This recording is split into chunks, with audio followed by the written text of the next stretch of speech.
Oh my gosh, I've been super pumped to just get into this amazing interview, because every single time that I've gotten to hang out in your beautiful presence, I've just had a ton of energy and a ton of fun, like the whole time. So very excited. And I want to introduce you to everybody. I've been kind of putting your name out there a little bit. And there are people who've listened to a couple of the interviews that we've done in the past as well. So this will be a good catch up. Yeah. Perfect. So, let me just raise my chair. Here we go. Yeah. That's better. Now I feel better. Good. Have you done one of these Instagram lives before? No, it's exciting. Yeah, okay. Yeah, it's fun, isn't it? This is my third one. But like, I was like, oh, how does it work? So we're getting there. So what I've done is this week, I've invited amazing individuals, just like the beautiful Kim Morrison, who's with us today. People who are doing extraordinary work out there in the world and want to contribute to the lives of others. And, you know, Kim, I met you a few years ago. I used to listen to your amazing podcast, the Up for a Chat podcast, and you were kind of my little scapegoat into just getting some feminine energy and just getting into the conversation. I was up for a chat, you know, and I absolutely loved that. And since then, got to come to one of your amazing events and and come and share the stage a little bit with you at your Awaken the Change Within event, which was amazing. And last time we met, I think it must have been back in September, where I accidentally bumped into you at the Sydney Opera House. Isn't that beautiful?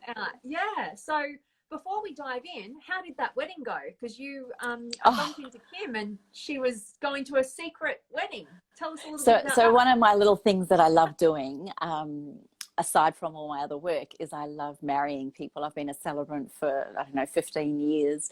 I only marry people I know, but it's one of the greatest gifts and things. This was a surprise wedding. So it was a 50th, celebrating the groom, for want of a better word. It was his 50th. Everybody thought they were coming to a surprise 50th and that he didn't know anything about it. And when they all arrived, we all did the surprise when he walked in. And about half an hour later, after everyone had drinks, I then got the microphone and said, look, it gives me great pleasure to welcome you all here. What a treat it is to celebrate Paul's 50th. But I also want you guys to know, not only am I a friend of the couple, but I'm also a marriage celebrant. And the room just went, what?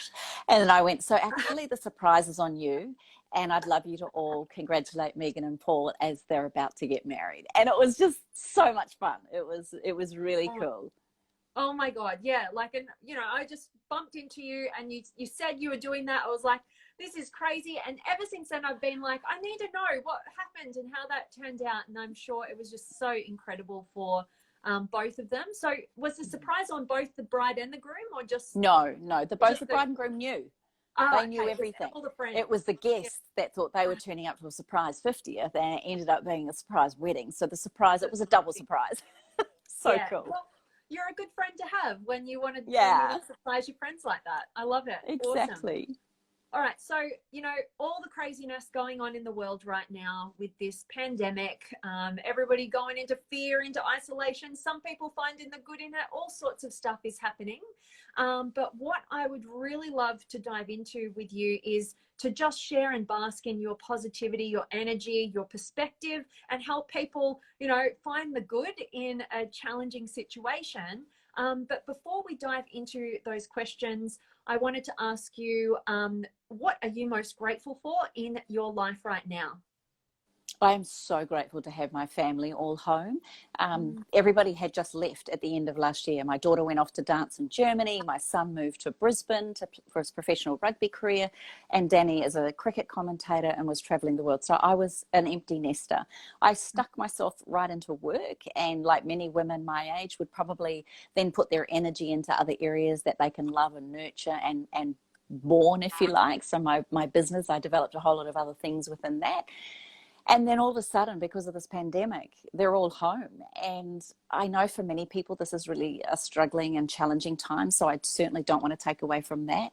But there's some of us who are relishing it and just loving the fact that not only are they home, they have to stay here, Vanessa. They actually are in lockdown, and I've got them. I've got them all. So I couldn't be more happy, in all honesty. And I'm so grateful they're happy, they're healthy. We're all doing really well. We get on really well. I'm very grateful for that. And I'm just really, really grateful that I get to spend such quality time with them all. Oh, I love that. And what a beautiful family that you have. You know, it was such a pleasure to get to interview you and your amazing husband, Danny, because you two have such a phenomenal relationship.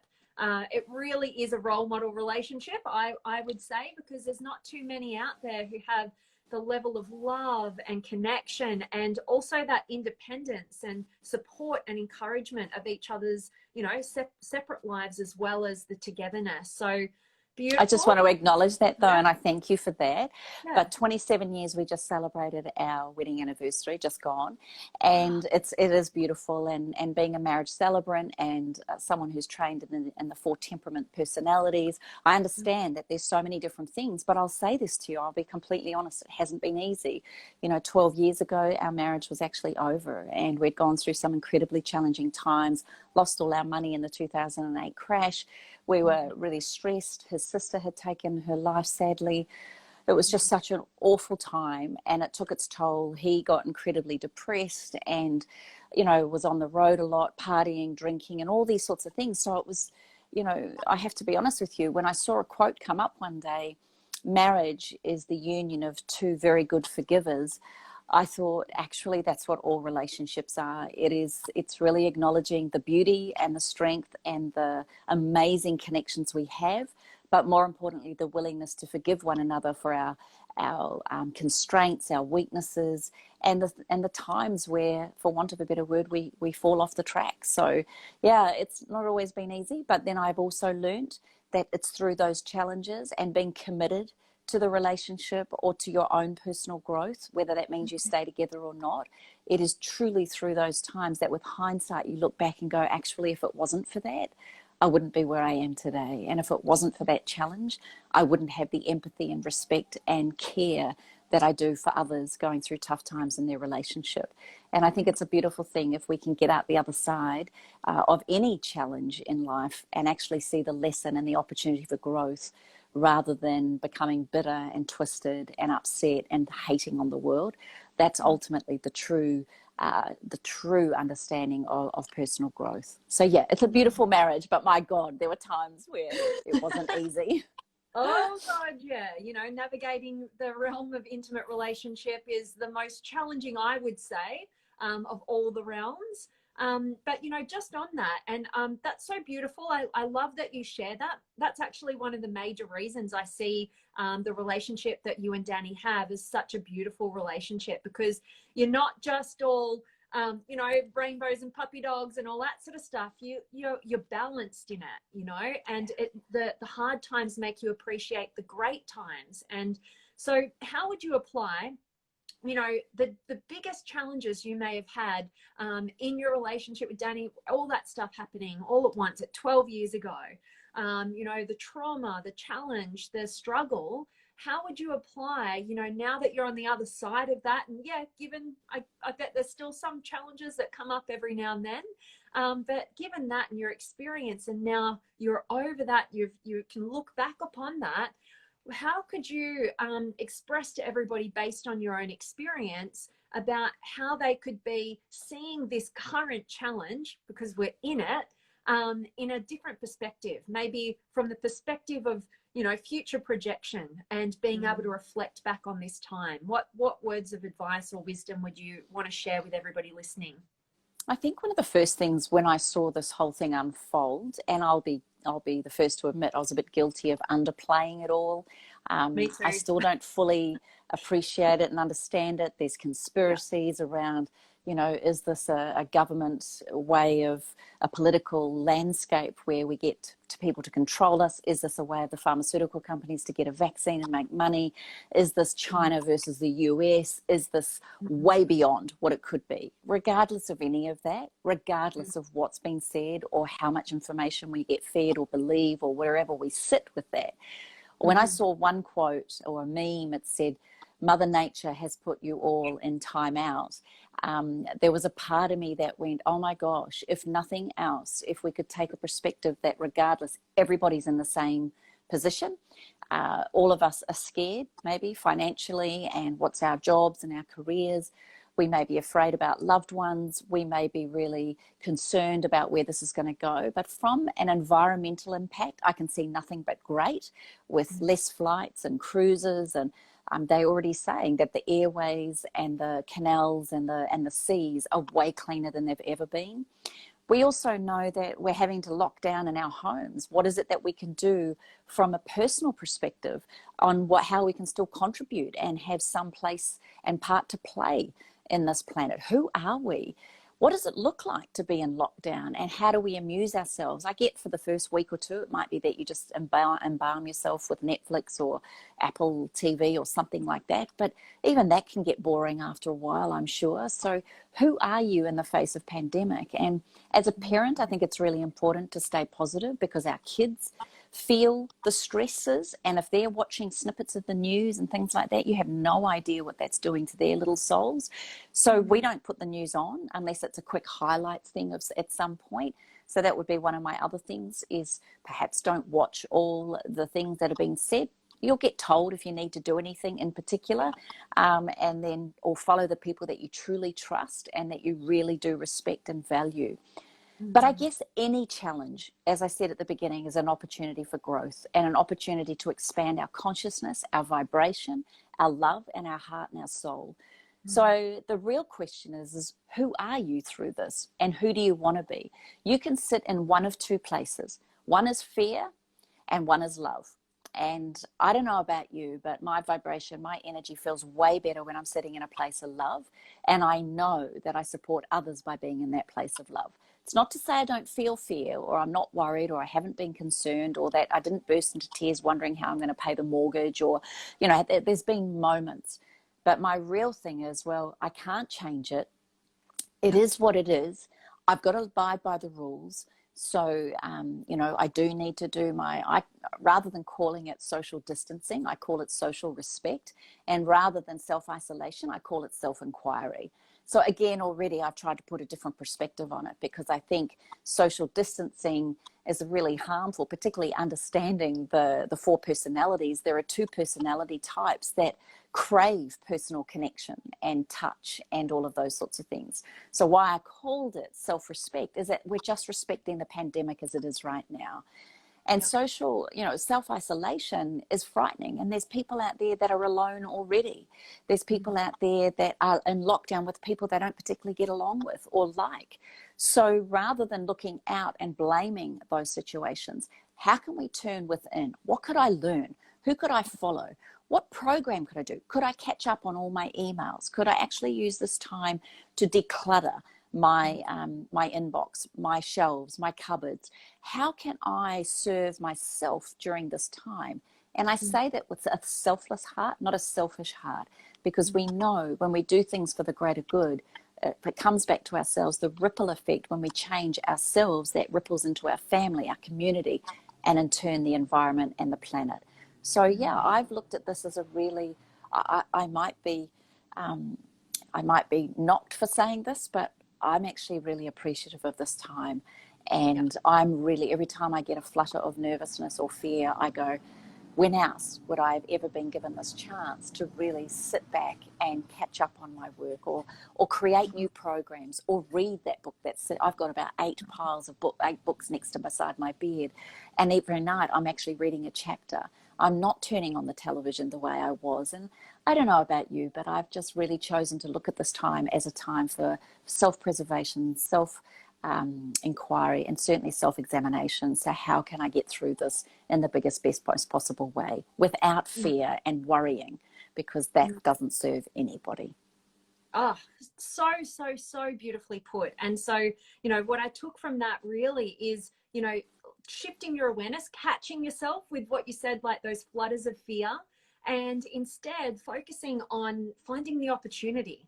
you know, because it's always available to us. And thank you so much for sharing that, because I think that that's really, really valuable for people to actually see. And what does that look like? You know, what's working for you? Because a lot of us are out there and, you know, we're talking a big game, but like, how do we apply that?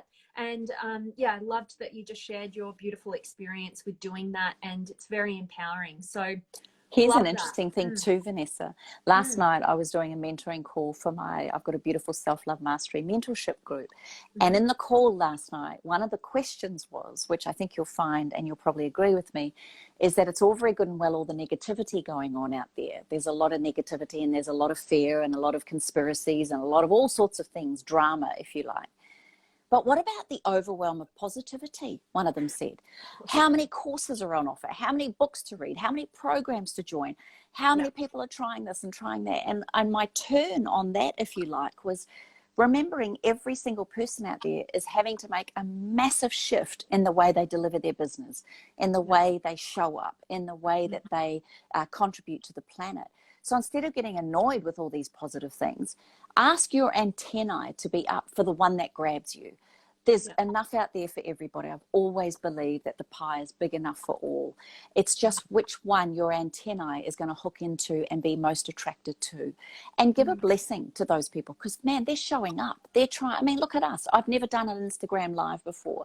I'm experiencing new things that I've never done before. And hopefully the beautiful souls watching this who follow you and all your magic work that you do will actually see this as an opportunity for themselves. Now, it might not be around their business, but how do they show up in a more beautiful, productive way as a family person? How do they show up as the leader or the provider and protector of the family? How do they show up with their feminine energy, which I believe is to nourish and nurture, whether you're on your own, whether you're a mum or not a mum? I believe our feminine energy is really about nourishing and nurturing. How do I keep showing up for myself and my family or my friends? And I think that was a really interesting comment around all the positivity that's going on as well. But like I said, you can turn it any way you like, and give thanks to the people that are trying and doing everything they can to continually try new things, change and show up. Absolutely, absolutely. And an amazing quote that I'm always reminded of in this sort of time is Tony Robbins, you know, what's wrong is always available, but so is what's right, you know, every moment. So totally resonating with that. And I'm excited to ask you this next question because I was thinking this through the other day, and I was thinking about what's important, like what's going to keep us all safe and sane and thriving in a time like this. And it always just kept coming back to me to self-connection, you know, to have that connection and that inner stability within ourselves, so that we can have that, like you said, that ripple effect.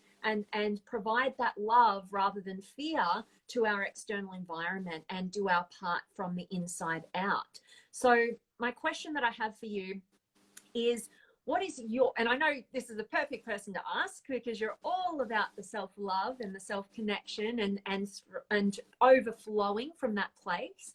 So what is your best strategy for connecting with the self and creating that inner sort of stability in a time of external uncertainty? Oh, look, there's a number of things that I do, and I've done this before this pandemic, and I'll continue to do it. It's what got me through my biggest marriage challenge. It's what got me through kids and fatigue and exhaustion and business relationships and all the things that can possibly challenge us in life, as well as health and wellness. I have rituals, daily rituals, and that's what keeps me anchored and grounded to my everyday ability to care for myself. So, I mean, I'm an aromatherapist. I've been an aromatherapist for nearly 3 decades. So oils to me are like my connection to Mother Earth. They have such a profound alignment with our essence, our personal self and wellness. And I think if we could understand, oh, look at you. I've got some of yours. Oh, you darling. And I think it's a really important time to, how do we connect with nature, whether that's earthing, just going outside on a little piece of grass a couple of minutes a day, looking up to the sky, saying 3 things we're grateful for, whether it's lighting your diffuser, Every day, I've done it since I was 18 years of age, is my daily body boost. I've never missed a day. I never will miss a day. Even if I haven't showered that day, I will still body boost, which is simply a teaspoon of carrier oil like sweet almond, macadamia, coconut, 3 drops of my favorite essential oils or my blend, 5 sprays of magnesium, and then from toe to head, I do a beautiful self-ritual, self-care massage, saying beautiful things to myself. Thank you, legs, for getting me on that beautiful run yesterday. Oh my gosh, your quads, no wonder you're sore. We did a 20-minute AMRAP yesterday and we're still recovering, but look at you, you showed up. Oh, my tummy, you might be covered in lots of wrinkles and things, but there's women out there that would give anything for the stretch marks and the wrinkles to have a baby. Oh, your boobs, oh, well, you might be hanging a lot lower than you've ever done, but my God, am I pleased and proud to have them, because there's women out there that have sadly had to either had one removed or both removed. So be grateful for that. And as I go over my arms and I give myself a hug, I say, remind myself of what it means to truly love me. And then when I finish, I place both hands over the face and I will say something positive. I'm a great mum. I'm an incredible businesswoman. I'm a woman who loves to give and share and cares for others, whatever it is. And it's easy to do that on the days where you're feeling great. On the days that you're scared, I don't think we pretend. Like if I said, oh, I'm a great mother, and I've just yelled at my kids, or I've said something that I'm upset about, or I don't know, I'm not feeling so great, then I don't actually feel like I'm a great mum in those moments. Yeah. But I can be more authentic, and I could say, you know, God, give me the courage, grace, strength, and dignity to get through this moment. And in time, the ability to smile and laugh again. Or it might be, I'm just grateful it's pouring with rain today on the Sunshine Coast. Or it might be, I'm so grateful that I can place both feet on the ground. So I just say, be authentic, be yourself, be honest. But also, again, that to me is still taking action, asking for guidance and support, but also showing up, never giving up on myself. Most of us, when we're fatigued, upset, stressed, challenged, that's when all the self-care goes out the window, and we drink more, or we eat the foods that we shouldn't be eating, or whatever. I have treated this lockdown as I had the privilege of going to Gwangana a couple of years ago for a week. And I just thought, I'm going to treat every week like I'm at Gwangana. What did I used to do there? We had to go outside. We watched the sunrise. We earthed with bare feet on the grass. We did yoga. We did a cardiovascular class. We did lectures on nutrition and mindset and wellness. We did treatments and things like that. Now, I might not be able to go out and have a treatment, but I can create a home spa, like create a honey and egg white mask and put that on my cleansed face. I can paint my toenails at home. I can do beautiful things for my body, a salt scrub.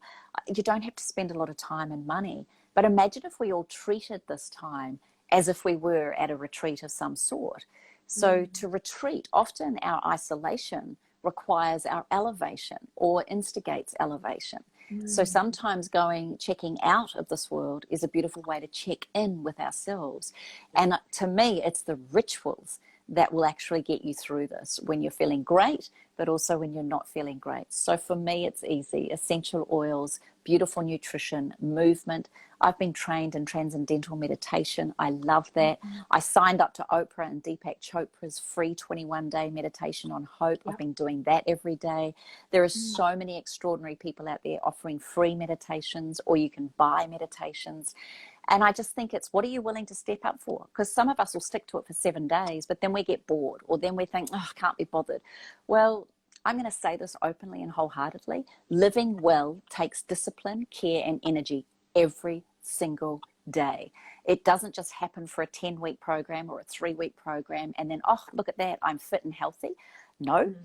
Being well, living well, great mindset, healthy attitude, good perspective, personal growth is a daily commitment and self-discipline. So I would say for all of us, this is an opportunity to get really disciplined on what it means to be the best version of yourself. Oh, so beautifully put. Oh my gosh, so much wisdom pouring out of you. And you actually just triggered a thought for me, because about a year and a bit ago, I actually took myself over to France. And I did a 10-day silent meditation retreat in my favorite part in the countryside in France. And during that time, you know, there was total disconnection. We were silent. We couldn't even look at each other. We had to eyes down. We did meditation every day. And then we had this, my favorite part was actually this 3 hours that we just got to ourselves in the middle of the day.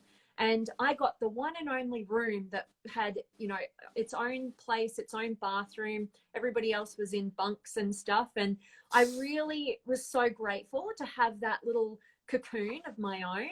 And I actually accidentally started doing your body boost technique, I think, because I had some coconut oil, and I would find myself going back to my room after a beautiful meal of, you know, beautiful, like I've never tasted food as good as this. It was all vegan, but there was, you know, that concept, you must have made it with love. Like that is absolutely what was done. And I just, you know, I loved every mouthful of that food. I just appreciated it, and at a whole new level. And then I would go for a run in the woods, you know, and I felt safe. You know, sometimes we as women can feel a little bit unsafe, you know, going out for a run in the sticks, we'd call it here in Australia. And, you know, we'd be a little bit, oh, don't know, there might be an axe murderer or something, you know, but in this area, it just felt such love. There was such a great energy, and I'd go for a run and come back and have a nice shower, and then lather my body up with coconut oil, and had that exact experience of just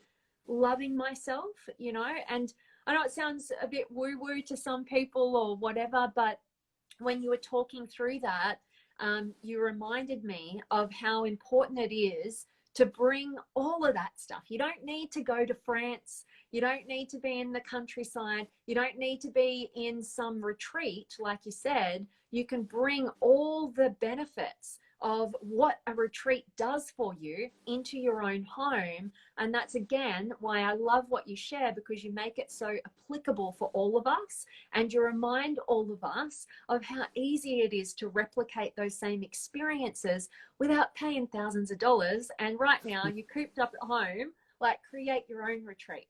And I definitely recommend getting some of your beautiful essential oils, because they're all so beautiful and natural and good for you. I know you can even cook with these essential oils and all sorts of stuff.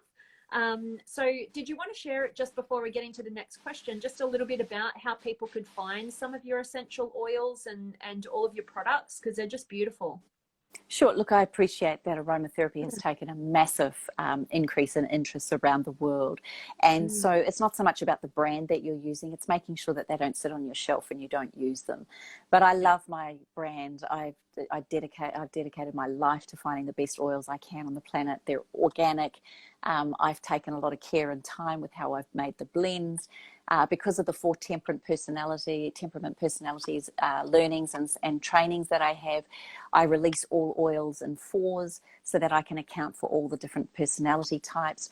I play music to my oils from the minute they're manufactured and bottled. We have this beautiful rain melody music out of India, which is played constantly, so that on the shelf, that vibrational energy goes into them. And people will say to me, your oils are amazing. They do incredible things. What is it that you do? I don't know. Maybe that whole thing of made with love is really what you feel and sense. So 28.com is my website, the word 20, the number 8.com. And I called it 28 because we are governed by 28-day cycles. We know that skin cells take 28 days. We know that it takes 28 days to create a beautiful habit.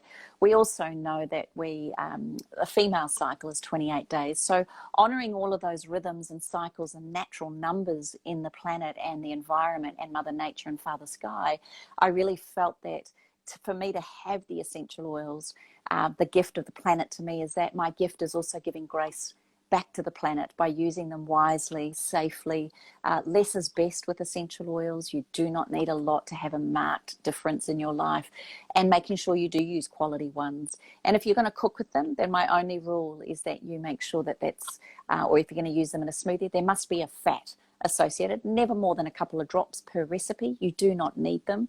70% of the aromatherapy industry, the essential oil industry, is for food flavoring. So when people say you shouldn't eat them, we're eating them all the time, and chewing gum, or flavored foods and whatever. So I would rather have the organic, natural source. But if you're going to do that with the high quality ones, I'm telling you, one drop in a smoothie is way more than enough. So be mindful, be careful. It's hard for me to say everything there is to know. There are contraindications, of course, with essential oils, and with children and pregnancy and the elderly, less is always best. So it's an industry I've been so passionate about for many years, and feel very proud. I have programs, I have books, I have so much information around oils and how to use them safely. And in all honesty, they are my absolute go-to from the age of 18 when I first was introduced to them. Beautiful. All right. So you guys can check out the word 20, the number 8.com. And check out more of beautiful Kim's, all her products and all the ways and uses. Yeah, it's you've got a lot of knowledge out there for people to apply it again. So yes. I love that. So my next question for you is all around this concept of clarity. So a lot of us, we can get stuck in the fear of, or regrets, maybe at this time of isolation, people are focusing on, what they didn't want to happen, the regrets, and then the uncertainty about their future with when's work coming back, how am I going to pay the mortgage, like you mentioned before, all these sorts of things. And so I believe that it's really important right now to have a really good sense of clarity over a future that inspires you. And like you mentioned, this whole concept of who you want to be. But my question for you on that is, what powerful question should we all be asking ourselves and answering for ourselves right now that would allow us to gain that sense of clarity over an inspiring future, or to find that meaning that's going to pull us through a more challenging situation? Oh, I think what's coming to mind for me is just one worded question, and it's why. So if I wake up and I'm feeling exhausted and I'm overwhelmed with it, I've got to say to myself, first of all, ask myself, how am I feeling? But then why? So I'm exhausted because I didn't get to bed early enough last night, or I watched too much Netflix, or I drank too much wine. Why did I do that? I was just escaping from the world. And I like to go down 7 layers with my why. So why did I do that? Well, it was just an escape. I'm so bottled up in here and it's annoying me. I just wanted to let loose. Why? Well, I don't know. I think I was just letting things get on top of me. Why? I obviously wasn't taking care of myself, and I was getting hooked into everyone else's drama and story. Why? I've always done that. I am someone who hooks into drama and story. Why? When I think about being a little girl, I remember my mum and dad always argued, and then there'd be this drama around it. I don't know, but often when we get to the 7th level of why, there's a real gem in there. And the same token, if I wake up in the morning and I go, do you know what, I'm going to create a new program. Why? Because I'm feeling inspired and I want to make myself feel like I'm contributing. Why? Because I'd rather be in a place of contribution than constriction. Why? Because I actually operate better when I'm in that heart space. Why? I just know that when I come from a place of love, even if it's only one person I help, then my God, it's worth it. Why? Well, that makes me feel like I'm worthy. Why? I love me.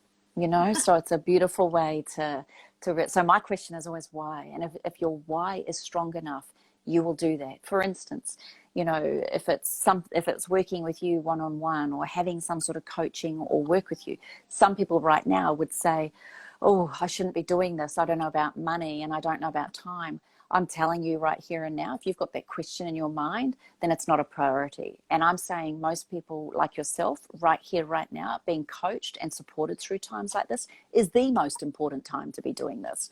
That's the one part I would be saying, do not stop doing.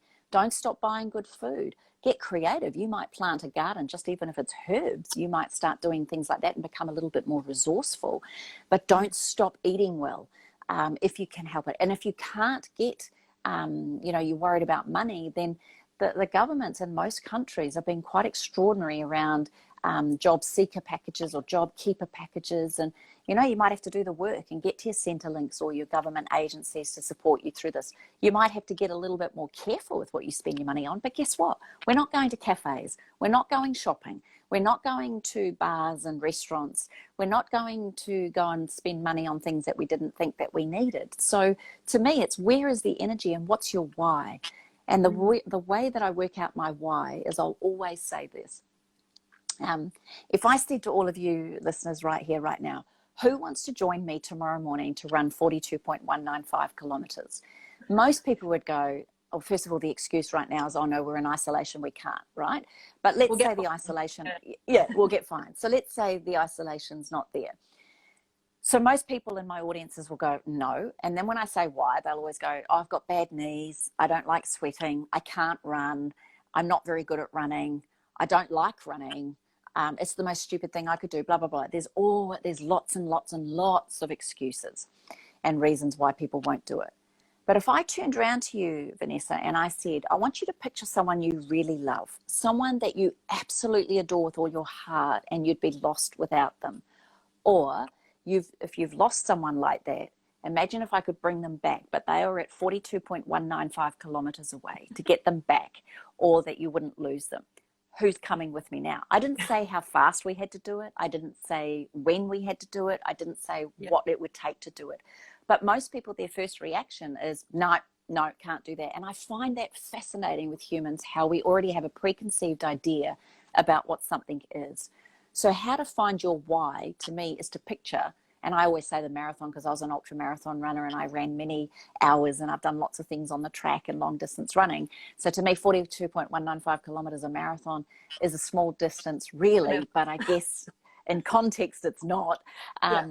So, you know, if that person was 42.195 kilometers away, is it a big enough why for me to do it? And I dare say that stopping coaching with someone like yourself, or stopping your programs, or stopping your commitment to your self-care and your eating well and movement and all of those things is actually a cop-out more than it is a commitment. And I would say to everybody, stay in the game, stay on course, stay clear with your vision and your outcome. The direction may be changing right this minute, but the ultimate outcome, which is why we get coached, why we belong to beautiful programs, or why we educate ourselves, is to become a bigger, better version of ourselves so that we can contribute to the planet in a way higher, more vibrationally frequent energy and in a powerful way. So do not give up the things that matter the most. That's what I would say. And personal growth through this right now, man, have we got time for self-inquiry around relationships, relationship to self, self-care, self-nourishment, mindset, all of those things that really matter. And here's the beautiful thing. We know that when you are challenged, your reaction to the challenge or the problem is actually the true mark of who you are. In the same way, if someone's yelling and screaming at you, you got to remember they're operating out of a place of fear, not love. So they're actually the one with the problem, unless I make it personal and then I retaliate or react. It's a hard thing to do. I'm not saying it's easy, but the most important thing to do is that if we operate out of love, it doesn't matter what anyone says or does, because we know whether it's said nicely or not nicely, it's always coming from one of two places, love or fear. So my reaction also needs to come from love or fear. And I would say that the challenge is for most of us is to stay, you know, how would love operate right now? How would I do this with love? Let's metaphorically put on glasses and pretend that they're rose tinted. How would I see the opportunity, the growth, the change, the perspective on this that will allow me to be a bigger, better person? So beautifully put. Oh my gosh, you're just jam-packing this whole thing with amazing content. And wow, like that's 7 layers of why. That is so profound. Like I'm definitely applying that to my life daily now. I'm going to start, you know, I'll probably do it after this call, and I will do it. And I'll ask myself, how am I feeling? And I'll go down the levels of. Well, I could do it to you right now. Why are you doing this why are you doing these beautiful live talks? Why? Yeah, because like what you just mentioned earlier, it's the contribution. In a time like this, we can either stay small or we can step up and we can be the leaders. And that's important. And why does that matter to you? That's important to me because I feel like contributing to others creates the meaning and fulfillment in our lives. And sharing. And why is meaningful commitment and fulfillment in people's lives so important? Because my greatest hope is that the people, that myself included and the people that I get to work with, get to the end of their life feeling free from regrets. And why is that important to you? So that we can all live fully and make our lives matter. And why is that important? Because, well, Like there's not much else than that, you know, making our lives matter and creating meaning and leaving a lasting legacy of love can only happen when we do get out of our own way and we start doing things that are bigger than just ourselves, bigger than our fears. Beautiful. Yeah. Isn't it powerful? And then you start getting the goosebumps and the feelings as to why we do this stuff and where it comes from. I know. And if you play this back and write that down, to me, that's all the subtext for why we do the things that we do. That's how I write my books. That's how I write my programs. I'm asking myself why, to the point where I finally get to see someone else's viewpoint on it. And then I think, will that contribute to someone's life? Could this matter? And you know what? Here's the other thing. It may not either. But if I'm coming from a place of pure love of contribution and meaningfulness, it doesn't matter whether anyone else gets it. It's the fact that it's coming from my heart with love. And I want to acknowledge you for that, because it's these conversations that are helping the beautiful souls watching this and the people that they may share it with realize that their true potential, that their true expansion sits right in front of them if they're willing to have the antennae up, look for the signs, and be willing to participate and absolutely contribute back to their own selves. Then there is nothing else but opportunity in this pandemic we find ourselves in. As long as we play the rules and we do the right thing by maybe humanity as well at the same time, that's what's important. But you know what? It's important that we actually look for the challenge in that and live up to ourselves and our own truth in seeking it. Absolutely. So beautifully put. And that's why I did want to create this series, and particularly was so grateful that you said yes to this interview, because you are such a beautiful example of, you know, what it is to look after and take care and nurture yourself wholeheartedly so that you can be that positive influence in other people's lives. Because so many, and I know you would have this experience with working with different people, so many of us just want to jump to helping other people in order to fulfill a void that only we can truly fulfill from within. So you can't skip over this point. You know, you've got to be feeling like you're coming from love, like you said, not fear, so that, you know, you can go out and you can wholeheartedly contribute from the right place. And then, like you said, you know, it's going to support and be of value to some people, and those that it's not, like, it's no skin off your nose, you know, at all, because you're coming from the right place. You're not coming from fear or neediness in some realm. And so, or if you do and you find yourself being rude to somebody, or you do say something that you regret, or you aren't being very cautious or careful or mindful of other people, you just then know with awareness you can go, whoops, I just slipped into a place of fear right now. So it's having that acknowledgement, isn't it? Because we're not all perfect and we're not all great and we're not all amazing all the time. So I think also too, giving ourselves permission for the human experience, which sometimes perfection is such an illusion, and to fall in love with the imperfect perfections of life or the perfect imperfections of life is also one of the most greatest gifts we can give to ourselves. Absolutely. And I really love that you've brought throughout our conversation today that common theme of fear and love, because we're all at home, we're dealing with, you know, even though the amazingness of the connection that we get to have, it also means we're going to have a little bit more conflict in our lives at times as well, you know. And so knowing that you can use this simplicity of, there's a filter. Is it coming from love or is it coming from fear? And I'm sure you know the beautiful book, A Course in Miracles, which one of its amazing messages and lessons is that everything another person says or does, or anything you do or say, is actually either a call for love, you know, it's a fear-driven place, or it's an expression of love. And so when you can see that, and when you can know that, the next time your loved one or yourself, you know, operates from a place that, you know, you're not so proud of, instead of judging and condemning that behavior in that way and getting caught up on that, it's, let's see through that. Let's see through our own behavior for a moment. Let's maybe take a time out if we need to and go do, you know, the beautiful body, what's it called? Body boost.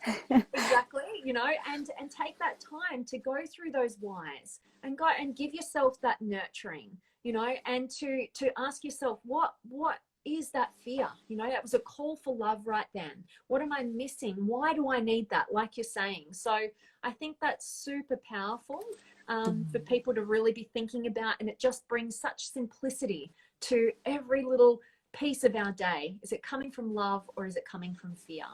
So beautifully put. Thank you. Pleasure. Love that. All right. And the next question I have you is around the concept of challenge, because, and I know you've mentioned it just a couple of times as well. I was thinking about this and I'm like, you know what's really important in a time where we're being put back into our homes, like you mentioned, in the comfort zone, let's just watch Netflix all day, every day, whatever we're doing, we lose connection with ourselves. You know, it's great to shut off a little bit and take yourself into a fantasy of a movie or a series or something like that. But what about, you know, the fact that you can disconnect from yourself from that place of comfort? And how are you going to challenge yourself so that you can expand yourself during this period of, what did you say instead of isolation? It's more about self-inquiry. Self-inquiry, there we go. So my question for you is, what inspiring challenge do you suggest that all of us do today to ensure that we're continuing to grow and expand so that by the end of this and we go back to our existence, or we, you know, don't have as many restrictions, we can be all the better for it? What sort of challenge would you give us? So I would put it into 4 squares. So first thing is, what's my task that I want to accomplish for the day? What's the thing that one thing that I want to do today? What's the one thing that I want to plan? So it could be that I'm going to plan my dinner tonight, or plan my exercise regime for the day, or plan like it could be part of the plan is to write an AMRAP or a, you know, Tabata workout or a walk around the lake or whatever it is. And then the task is to actually implement it. So there's those 2. Then there's what's the quiet time I'm going to have today. So what am I planning? What am I doing? Where am I going to have my quiet time? Is it my meditation? Is it reading? And it's alone time, by the way. It's not sitting in front of television. That's not what I call quiet time. So it's something that's reflective time, journaling.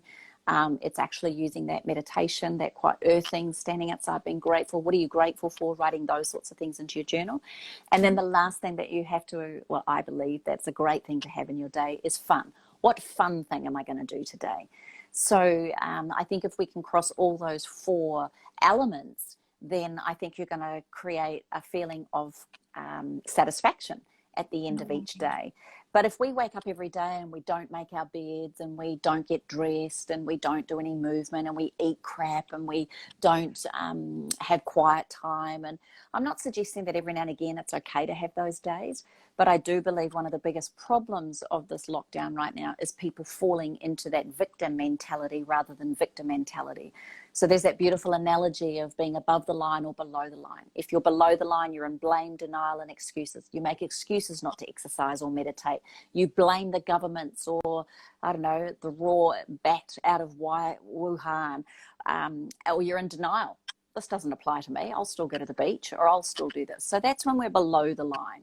Or we can go above the line and be accountable, responsible, and take ownership for everything that we do in those 4 quadrants. And to me, if you can do that, then you know what? Here's a beautiful chance. Most people have wanted cleaner environments, to have more time with their family, to work from home, to have some space where they can catch up on either decluttering or sorting or helping their home or having more time with friends or family or whatever. And we've got everything we've possibly ever wanted: a more quieter paced life, less toxicity in the world, more opportunity for self-reflection and quiet time. So it's almost like the life we've all dreamed of living has been thrown upon us. And yet now we're trying to find out all the things wrong with it, which of course, the biggest part of that is money and economics and things like that. I understand it, but how do we become more creative? So to me, it's task, plan, what's my quiet time, and what's my fun thing to do. And if we can all do those sorts of things on a daily basis, then who knows what's going to come out. I can't wait to hear the stories that come out of this, the businesses that are born out of this, the programs that are written, the books that are written, as I said. The new way of being that could come out of this whole pandemic. I'm sort of sitting here going, wow, some people are just blowing my mind what they're creating and doing.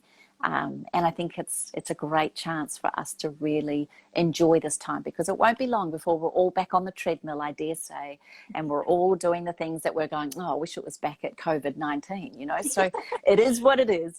We're in it right now. how do we live our best example right now? Yeah, and the baby boom that's expected to happen, right? Oh, I know. I keep hearing that. Oh my gosh. Yeah, it's so funny. Well, that is so beautiful. I've taken my own notes I'm going to be implementing here. I love that. I love that how you bring simplicity and applicability to everything that you articulate, and it comes from such heart and experience. So appreciated for all of your words of wisdom. And yes, and I wanted to ask you if you had any final thoughts that you wanted to share with the incredible souls who've been able to join us live today and who will be watching this recording, whatever just kind of comes from your heart and what comes to mind during this time. I think the most important thing of all, if we come from I hope it's not too woo-hoo to say this, but from a soul level, how do we nurture and nourish our soul? And to me, that's why I light a candle every night, or that's why I will always look at a flame or visualize the lighting of a flame. And when I do that, the thing that comes to mind for me is that I may not be able to change the planet. I may not be able to change the world. I may not be able to change the way my community and country and environment around me thinks. I may not even be able to change the people that I love the most around me. But I do have the power to change or support or acknowledge who I am in this moment. And by keeping that soul alight, I keep myself alight. And if my flame is lit, then I'm operating from a place of major love and gratitude for being here. And to finish, I guess that's why it came to me, this conversation, was there's a beautiful proverb that says, if there's light in the soul, there is beauty in the person. If there's beauty in the person, there is harmony in the home. If there's harmony in the home, there is order in the nation. If there's order in the nation, there is peace in this world.